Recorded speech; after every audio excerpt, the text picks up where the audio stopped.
Hi, all my winos. I'm Cheryl Ward, and I am back with Chrissy Martin, and we are going to cover over the big dog, Primitivo. The big one. This is a big wine for our company as one of our most unique wineries.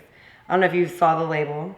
And I'm a label buyer, so this one I would totally go for because it looks cute and pretty and sexy. And It's got a really cool story behind it. The winery is actually called Terra Jovia, and that's actually the area that they're located in the heel of the boot of Italy. But what's really neat is the town they live in is called Gioia de Colle, which is also the name of this wine. It means jewel of the neck. And the story is back a long, long time ago, there was a lady, her name was Santa Sophia, Saint Sophia they called her, because the vigilantes came to burn down the whole place and tear the village apart, and she gave them the jewel from around her neck to save the city.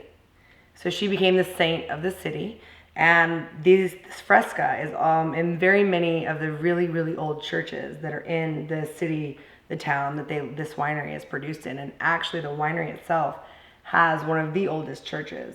Chapels underneath, it only sits about 8 people, but it has the oldest fresca of this painting of Santa Sophia, which is why it's on their label. So that, for me, I love like a goosebumps. I think it's just the coolest story. it's beautiful. If you can't see it, it's got a beautiful woman with an angel around it, which is a lot like the Gothic period. And you talk about old churches.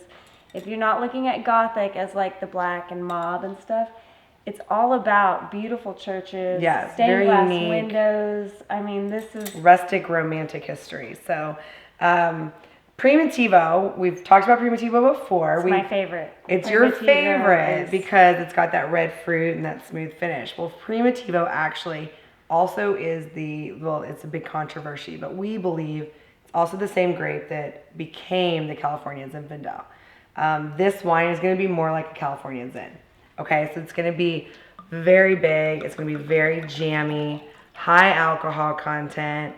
So for someone who's not a huge red wine drinker, it's going to be a pretty strong wine. We should definitely give it a sip. Well, so far, everything that comes from the heel of the boot Has been pretty popular. good. They make good wine down there. It's much stronger wine. So give it a sip on your palate, take in the tannin, and then try it again. Definitely has a spice to it. Lots of pepper. Lots of It's got tannin. some- It does. I feel like my tongue is starting to get that Yes. funny feeling, which I'm starting to like. I'm really starting to enjoy it now that I know what's going on. I love it.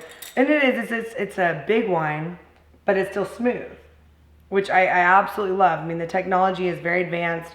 It's a smooth wine, but it's still got that jammy earth, almost like raspberry, strawberry jam. It's got that characteristic right in the middle of the palate. Right in the front. It's not as sweet as the Primitivo.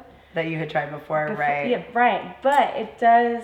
It's really good. It is. It's like the big dog of it. It's the Kind of same the thing, but same structure, just on a bigger scale. A little more tannin, a little more Bolder fruit, taste. spicier finish, much bolder taste. But really, really good drinking wine. If you like the wine, if you like your wine with a little more structure, a little more meat, this is a good one. this is like pow in the mouth. It is. There you go. Pow in the mouth. Well, you've heard it here. I'm Cheryl Ward and Chrissy Martin, and we're here with Martin Ulisse Imports. You can check us out on Facebook, and we'll see you next time. Cheers.